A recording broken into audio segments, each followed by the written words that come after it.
Hi there, this is Paul from the Blokebusters podcast. Have you lost weight? You look terrific. Anyway, in the course of recording this show, it turned out that there was some air conditioning going on in the background, and I have been unable to edit it out completely. It's a lot better than it was, but it is still there. So please do bear with us when it kicks in, and hopefully that does not impact your enjoyment of this episode of the Blokebusters podcast. The Blokebusters podcast is proud to be a member of the Pod Bros Network. You can find us, as well as other fantastic podcasts, such as Pencil and Ink Review, Another Damn Trivia Show, and Language of Bromance at podbros.com, as well as on most other fine podcasting services. Now sit back, relax, and prepare to share and enjoy the Blokebusters podcast.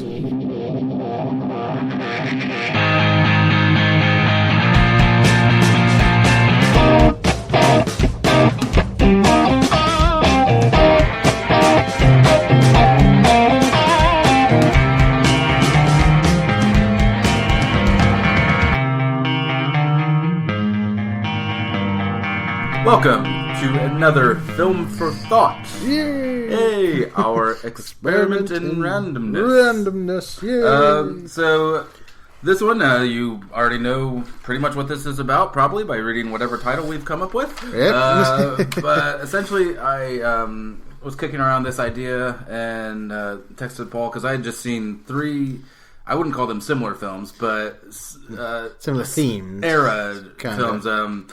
Yeah, Trumbo with, the Blacklist, definitely the most heavy on communism. Anti-communism. You're thinking, wait, what does this have to do with communism?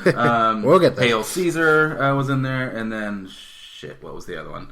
And then the other one. And then the other one. Yes, good. But all just kind of had me thinking commie thoughts. And I was thinking, why don't we do something that kind of gives a little love to those guys and gals that are behind the scenes, kind of the unsung heroes, as it were, of filmmaking, the people that work just as hard on a film, whether it's something you adore or abhor. They're doing it's a job, not to say that there aren't creative, passionate people doing these jobs, but I would imagine for some of them, or maybe even a good percentage of them, it's a paycheck. It's a way to make a living. Right, especially when we get into this list. There's a couple. Yeah. So where do you want to start with this then? Because obviously, loads of credits you'll see have the odd names and credits. Yeah. Yeah, like, loads of names in there, and then you get the ones where anyone that doesn't really know much about film will go, "What the hell's a gaffer?" Yeah. So but first off top, by all means, is this not an inclusive list? No, we don't have time for that. We are not trying to. Yes, we're not trying to offend any of the people that we miss, because we're going to miss most of the jobs. Yes, we are. We're just highlighting just a few. Yeah, and for any of you that want to yell at us about ones we've missed, or say how badly we've represented the ones that we haven't missed, Yes. We're on Twitter at Blokebusters, Facebook.com/Blokebusters. You can email us your disdain at blokebusterpodcast@gmail.com. You can go to our website, blokebusters.webs.com. No method of getting a hold of us there, but it's a nice website, so there you go. Alright, so where should we start I with guess this? you brought up gaffer, so what the hell is a gaffer? A gaffer. Well, did you know what a gaffer was prior to this podcast? Or I will say that for pretty much all of these, I knew roughly what they did. Maybe not the full extent of their responsibilities. Yeah, I hadn't gone through and figured out exactly what their jobs were. So a gaffer, for those of you that are like, what? Is the head electrician, basically, on a film set or on a TV set. Or lighting technician, or whatever. Yeah, that's the thing. When it says head electrician, for the most part, that's lighting. Like, it might also have something not plugging to do... in toasters. No, yes. It might have something to do with making sure there's the electricity for the cameras and stuff like that. But no actors are getting shocked on the set. Yes.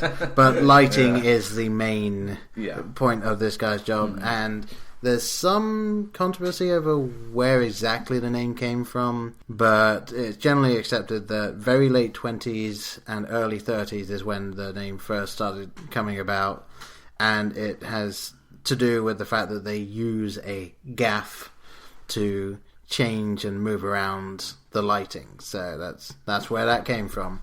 And if you're wondering what a gaff is, imagine the old vaudeville pulling someone off a stage with a hook, but made of metal and probably a little not 12 smaller. feet long, or 40 feet long, whatever it is. Yeah. The hook itself is not quite as big. So. I don't know if it can pull a full-size human. I'm not sure. Yes, probably not. So probably could do some damage. I don't know. Oh yeah, yeah, you can definitely do some damage. Yeah. So where do you want to go after the gaffer? Well, if we're talking about the gaffer, then I think we do need to talk about the people that are directly underneath the gaffer. And you got your best boy, who is the assistant to both the gaffer and also the key grip. And we can key grip would kind of be on an equal level with the gaffer. Yes, and. Well, I'll tell you what, then let's do key grip just before first, we do and then we'll work best down, boy. Yeah. So the key grip is, depending on which area they're working on, typically it's the one that does the dollies and the crane for the cameras. Yeah, a lot of camera mounting setups, rigging. Yeah, and actually operating those specific things as well. Like, obviously they're not operating the camera, but they're operating the thing that the camera is on. Yes. So the physical aspects of what that camera's around. Yeah, and then also if it's the grip in the lighting section, then they are just the ones that are doing a lot of stuff with the lighting, like anything that's really moving it around if need be. Not the actual setup, that belongs to someone else who I think we'll get to, but just any actual moving once it's all done, like that's their job as well. So, and when we say key, those people are like the head of that section, and then you'll have several grips underneath them. The grip underlings. And so the key grip will supervise and order around, and then the actual grips will be the one moving things around. So the grip and gaffer report directly to the DOP, or cinematographer. Yes. You got the DP, cinematographer, main camera guy, and that guy is the one who is just in charge of all the camera crew, and generally all the set as well. But, so that's that one done as well. So, yes, Best Boy. They are the... No. Let's give the boy hands? No? Okay. No, let's not. Okay, let's not. All right. So, yes, they'll be the assistant to the gaffer and the assistant to the key grip as well. And so, obviously, it used to be... To use an Austin Powers, it's his number 2. Yes, number 2. And they are the one that... will be like they used to be the apprentice that had been with them the longest, or that they prefer to use the most talented as other than the the boss. and the best boy typically acts as sort of the foreman for whatever area they're in. So the hiring and firing, the micromanagement, stuff like that. Of all the other grips and the crew that. So yes, it's one of those ones where trying to find the exact line of succession, the best boy is the one that will handle hiring and firing most of all. If we're doing president analogy, I think best boy needs about 35 people to die before he's the director. Yes. Somewhere around there. Yes, assuming they don't just hire a different director from outside. No, as I said, we're just in this world, we're living by presidential succession lines. That is how it works. Okay. So that, like, some of these jobs you think of as like, oh, well, maybe that's just a runner. Like, no, best boy is much higher than a runner. Yeah, it's quite an important job, actually. However, as we'll get into very shortly, definitely not the most stressful. Yeah. So you have next on your list. You have it a little more organized than myself. Okay, well, let's talk about Sparks before we move into the camera stuff. Sparks, and you'll say, like, that's just a guy's nickname. You mean the malt liquor beverage? And no, also known as a juicer, and depending on what you're talking about, that can be steroids to good or bad. Yes. This guy is the lighting technician. Oh, I was waiting. Yes. Okay. And he handles all of the electrical needs and placement and focuses of the lights on the set. And just for saving correction for later, when we say he or she. Yes. So obviously we are living in a modern time, and yes. So the reason we're saying he, especially with these names, is these names are archaic and have been around for so long. Yes. And just the idea of it being a guy doing it has permeated into the language. So that's... Correct. So when we say he, interchange as need be. Yes, he, she, or they, or it. So yes, lighting technician. If you see sparks, that's what it is, and it's anything that has to do with lighting, they're in charge of. So someone might be above them telling them what to do, but they are the ones that get it done. Yeah. Right. So one thing that you might think of is obviously director of photography is in charge of camera. No, he is in charge of the crew of the camera.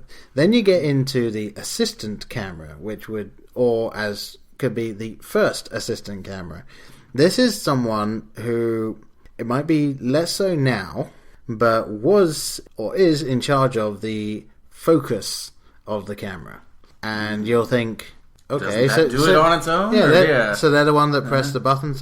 No, these are the people that, based on where the actor is standing on the set, will move the focus physically on the camera without looking through the camera, so that the person that is the main focus of the shot is always in focus. I really want to talk to one of these people so much. Like, we need to find a focus puller. Yeah, I mean, it sounds like something that must take years of practice to be. Yeah, because as we said, be that familiar with it. They're not looking through a viewfinder at all. They're not looking at a screen that shows them stuff. For it. Yeah, it's just like if someone steps back, say a foot, they know exactly where they need to move this one ring on the camera for that person to stay in. Imagine focus. if an actor is walking from screen left to screen right, but they're also walking deeper into the scene. Yeah. So they have to constantly be adjusting that. As the camera is moving. Yeah. Like, even if the person is moving across, if the camera's moving, the focus will be changing. Yeah. So he has to change it just in that, but then also the added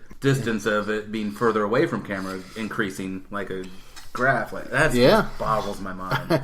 It's something that you have to have a feel for, I think. That I don't think there's a lot of people that could learn that as quickly as you would need to. Yeah, that's not something you get hired and you get trained on site. No, you know what you're doing. That would very much, I think, be like an apprenticeship type thing, where you just have to spend many hours on film set to watch what they do and try to and then try to grasp what they're doing, and then practicing when there's no one on set that and no money on the line. So you'll be thinking to yourself like, wow, that's a really stressful job. We haven't reached the most stressful job that I've found yet. We're about to. This is someone called the clapper loader. And that also is called the second assistant cameraman. And so you'll think to yourself, well, if the first assistant cameraman is doing the focus and stuff, like the second assistant must just be like just helping out with the camera if needed and stuff like that. What follows is a list of what I've found as the duties of this guy. This one person has to do this. And deep breath. Generally assisting the rest of the camera crew, utilising the camera trainee, film loader or runner if one has been brought on, keeping the inventory of all equipment, film and expendables, requesting the film stock, securing the equipment, unloading and loading the equipment, checking the loading materials and spaces to prevent light leaks, checking, cleaning and keeping clean the magazines and the loading environment, organising and cleaning the equipment space, maintaining and cleaning the equipment, loading and unloading the film stock from and to the magazines, labelling the equipment, boxes, magazines and storage spaces, marking actors and props as essential so that the focus can be adjusted by the first assistant. For a few minutes, but I'll be right back. And marking and operating the clapperboard properly, as the name would imply, keeping meticulous and accurate camera notes, writing the negative report sheets in detail, interfacing with continuity in order to know what takes to print, charging the batteries for the camera and accessories, Preparation of the film to be sent to the lab, keeping records of time, per diems, and expenses for the entire camera crew, liaising with the production, rental houses, editing laboratories, and unions, record keeping of all camera-related paperwork, including negative reports, daily stock report, film inventory report, lab orders, rental contract, and expendable orders, ensuring that all instructions from the director of photography are passed on properly to the labs and post houses, and relaying reports from the lab about the rushes to the director of photography. That is the second assistant cameraman, people. So, sorry to bring up presidents again, but these people must age faster than presidents. Yes. Your best hope is to be brought on as the second assistant cameraman, and for the first assistant cameraman to have a stroke immediately. Or a accident. And then for you to also have learned enough from them to be able to fulfill the functions of the first assistant cameraman. Yeah, I don't want to step up into that job. I do not want this job. That is one job you don't want to get promoted to. Like, if you're under the second camera, like, no, I'm good. It's one of those things where, like, I'm sure it is a way to learn the ropes quicker than anything else. It's just like, here you go, this is your job now. Yeah, I'm sure if you've had that job on a couple of film sets, you know more about movies than 99% of the population. Yeah, you understand exactly what goes into making these films if you have that job, and all the power to people that have this job. Like, I can't. I think it might. I don't know. It might just seem to me. I highly doubt that every single person has all of those responsibilities that has that job title. I don't know. That's just kind of how I feel. Like, I don't feel like I don't think the Ridiculous Six was having this person do all of that. I don't know. That's just my feeling. I'd like to hope not, but that was just a website that stated these are the duties of this role. So I believe most of that, but it's one of those things that I hope that they have more than one clapper loader for a shoot, because if you even if you just have two, some of that has to be delegated out, because there's just no way. And this guy, if he does not do his job properly, will ruin a film shoot. Like, if he is the only person that handles the negatives, that is it. If this guy messes up which negative is where, or exactly what happened to this negative, make sure that there's no light that touches it, easily millions of dollars will vanish because of one guy's mistake one day. The amount of pressure on this guy. So, chin up, chats. Keep doing what you're doing. We certainly appreciate it, yes. And just think about this. This guy is about 8 or 9 rungs underneath the director. And this guy has possibly the most important job when it comes to preserving the film. So this is how Hollywood works, people. Yeah. All right. And the only other one that I have written down that we haven't touched on, aside from a special mention, is Boom.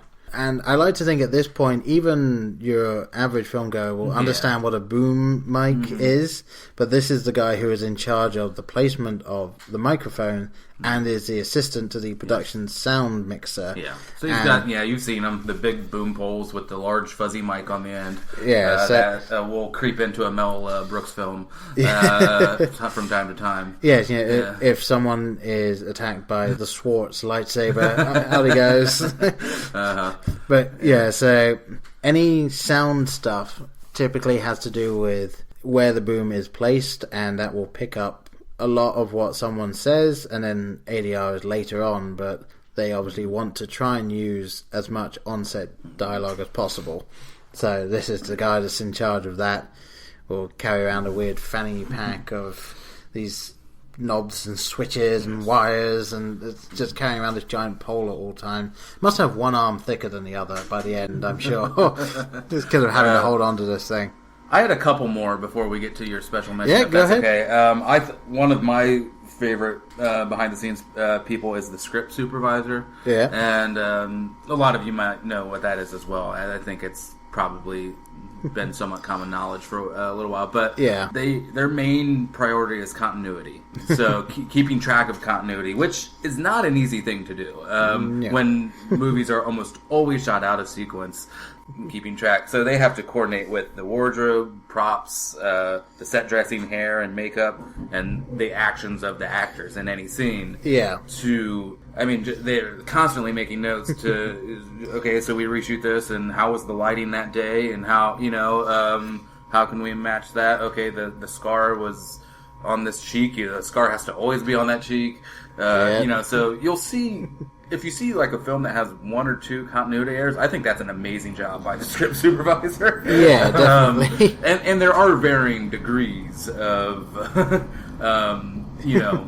boo-boos. Like the one you pointed out in Deadpool with the strap, changing sides. That's I think a minor one. A major one for me would be Dark Knight Rises, where he's chasing Bane through the tunnel. It is daylight. They emerge from the tunnel and it's night. Yeah. That is a huge continuity error. But I think that one might even be there on purpose. I don't know, just to get it into nighttime. But that seemed really bad. It doesn't go that fast, people. No, not quite. Yeah, the sun doesn't set that quickly. But they're pretty much a liaison for like the editor and the writer on set. Right. So, when a lot of times they're not on set. Yeah, and they're trying to think what that person would want on the set as well. So. I think it's a few of these are pretty thankless, but I think that's a pretty stressful job as well. And you're the person that needs to grind something to a halt if you think you've noticed something. Yeah, and you better be right. Yes. I do believe that, like, obviously everyone gets second chances. I think that this is one person that you grind it to a halt and you are wrong. You're probably replaced. Yeah. Yeah. Even if you've been right 20 times before, if you've noticed something and you say, wait, hold on, what about this? And then you look at it like, the mug was in his other hand. Oh wait, no, I forgot to reverse it on the film. It was actually in the correct hand. Sorry guys, we're good. Oh, you just cost us $100,000 for not having the cameras rolling right now. It better have been in the first 5 seconds of the shot. To get all the way there. Yes, but oh my gosh, can you imagine Birdman with those extremely long takes? Yeah, or Children of Men as well. With that like 16-minute or something scene. Yeah, you don't want to be the actor 10 minutes in who messes their line up and like you're gone. Yeah, there's no gag reel on that. You're getting gagged if you screw that up. And then lastly, the probably the lowest of the low, sorry guys and gals, would be the PAs, the production assistants. Yeah, these are your gophers, your bagel your hunter coffee grabbers. I equated Paul earlier. I think I'm kind of happy with this metaphor. It's in the old times a gentleman might throw his overcoat or whatever over a puddle so that his lady might step on that and not, step into the puddle. That's a production assistant. Yeah. They are there to take all the shit, and I don't even know if they get even paid that much. I think a lot of that times they're internships or... Yeah, it's either internships or this is the role that you take, you get paid, scale maybe if you're lucky, and the idea is you're there to probably find out which job you want to move into. Yeah. And or if you're lucky enough for a slot to appear in the job that you want to move into.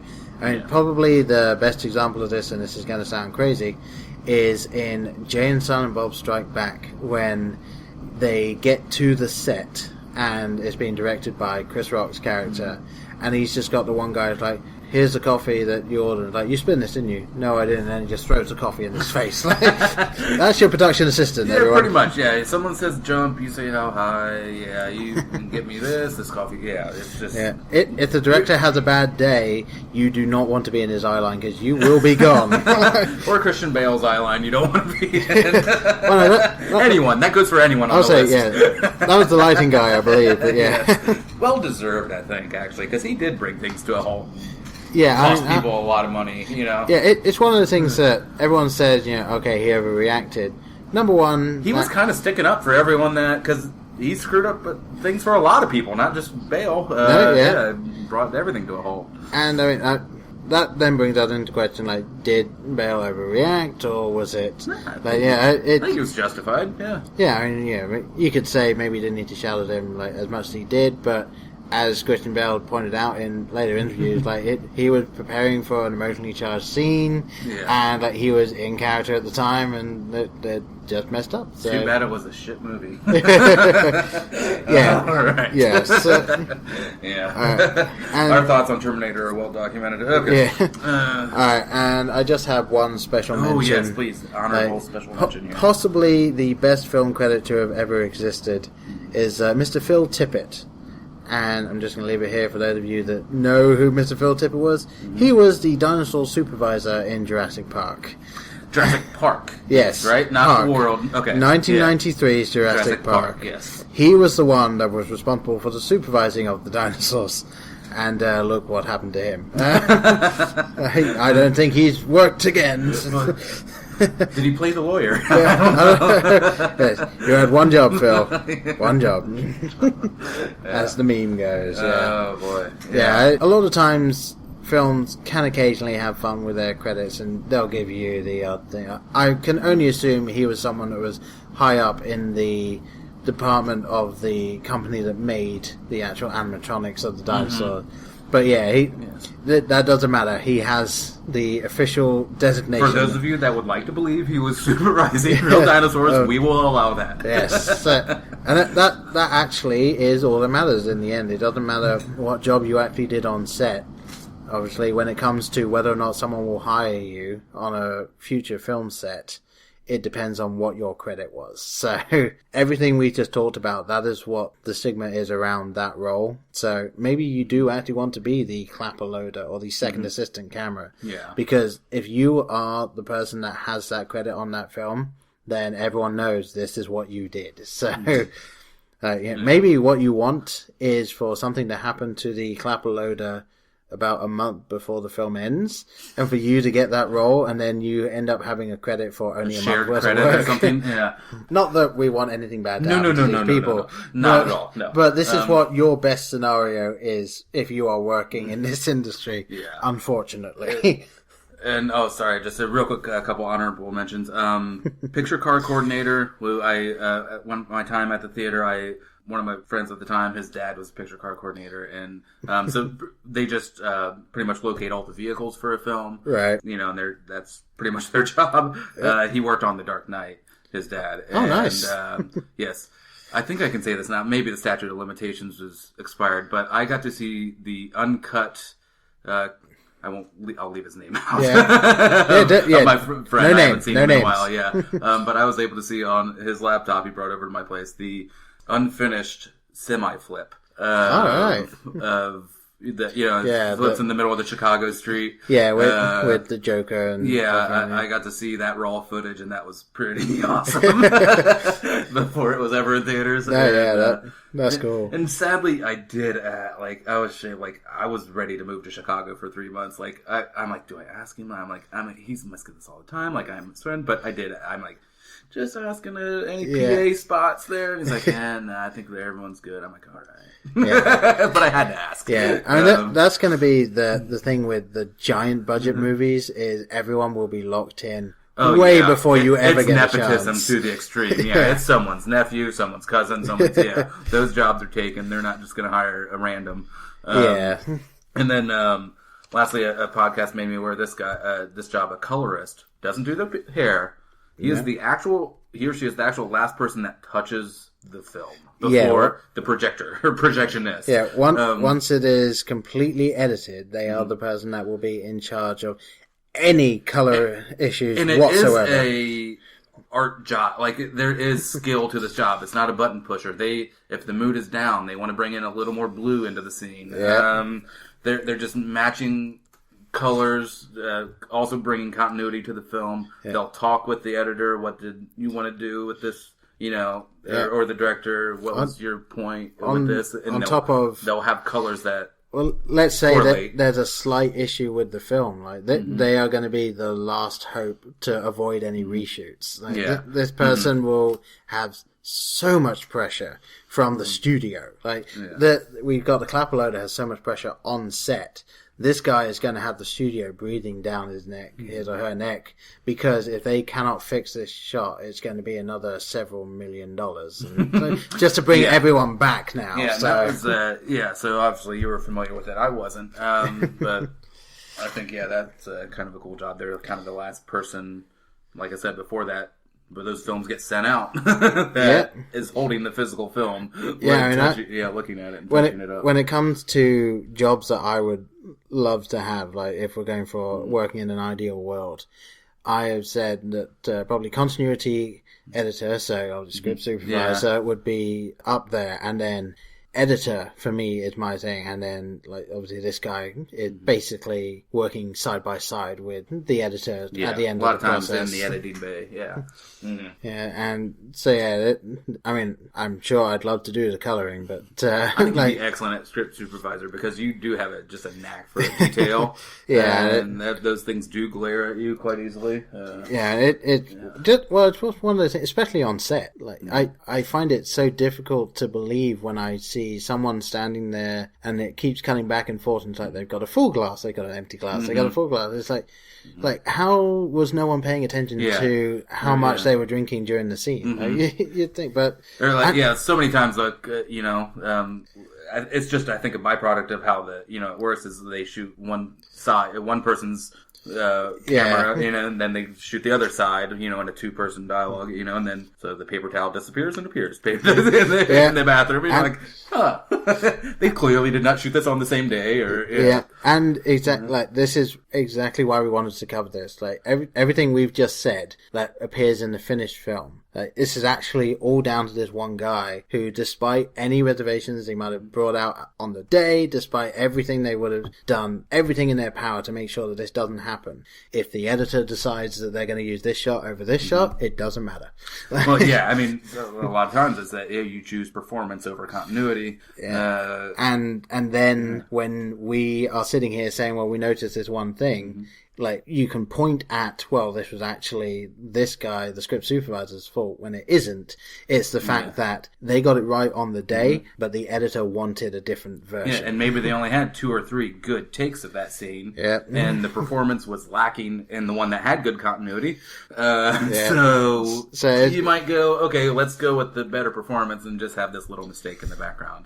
Yeah, and then the way that the system is set up, you have 20 different roles, and there's the higher-ups that make the ultimate decision, so you can only try as best you can, and that is what we mean by all of these underdog roles. It's like, you work your ass off as hard as you can, you do the best job you can, and you normally, like, you get people that do take this as seriously as possible and just do the best job, and you still end up with people above you making the decisions, which can then possibly reflect badly on you just because people assume that you had more power than you did. So all of these jobs just so difficult to work on, and I would both want this job and definitely not want this job at the same time. Just like the stress of finding, because just the nature of filmmaking, you're not working a 9 to 5, and so where's the next job coming from? If you're a famous director, if you're Christopher Nolan or you're Michael Keaton or something, you don't have to worry too much about getting hired again.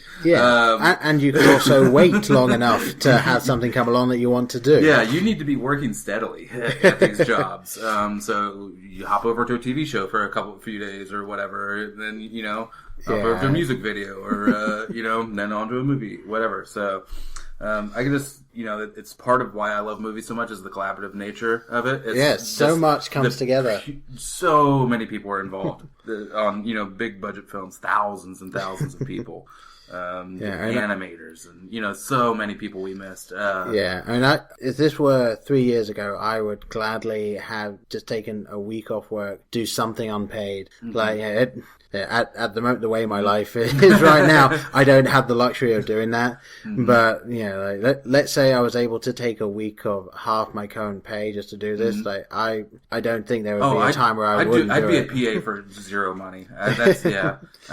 And I know people are thinking, oh well, Paul, you're thinking you want to be on Dark Knight or something. Like, I would do it on a shitty movie. I don't care. Yeah, just to be around that experience and to have that experience. Yeah, I mean, I think let's say if it were going to be an independent production, like I would gladly spend like several weekends on the trot just having my second job be an unpaid assistant on these films just for the experience.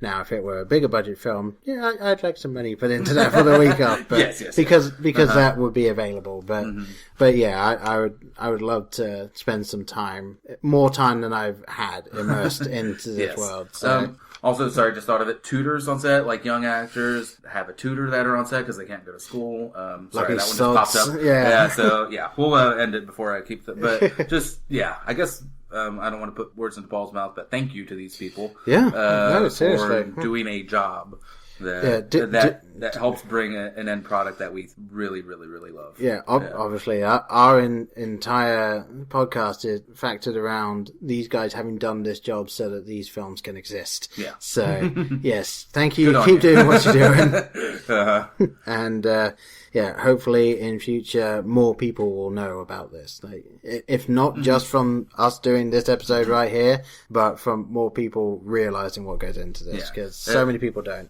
Exactly. And just lastly, I know when you go to the theater, the movie's over, movies are long, you've sat through 20 minutes of trailers and advertisements for the theater itself, and Dolby Digital advertisements and all that, and watch a few minutes of the credits. Not just a Marvel film because there's something in it for you at the end. Yeah. Just watch a few, read a couple of the names to yourself in your head, and especially, kind of show a little love to that person that worked hard. Especially if you enjoyed the film, get to know some of the names and roles of I mean, obviously when you get down to like the just grip, there's going to be so many names there, but do keep an eye out for, as we said, the best boy, the director of photography, like some of these roles that you normally wouldn't pay attention to because music supervisor, composer, of course, some of these people, if you just look up the stuff they've worked on and how much power they had at the time, like you might find some films that you wouldn't look at normally that you're like, okay, I'll give it a shot because I enjoyed this. It's another avenue into enjoying the film. While I didn't necessarily enjoy this aspect of it, but A, B, and C were really good. The jobs these people did on it, I can really see it. It's kind of like how I can hear music, but to a music expert, they hear something completely different than what I hear. They hear the beats, the counts, so you can. It's a deeper way into watching film, I think. It's appreciating these people. Which is, to a lesser extent, what we're doing with these Film for Thought episode. We're just enjoying these other aspects that you wouldn't actually think of normally. So we hope you enjoy that, and we hope you've enjoyed this. And I couldn't have said it better. And I think we should leave it off there. I think that is an excellent idea, Paul. All right, well, I've been Paul. All right, and I've been Brian. See ya.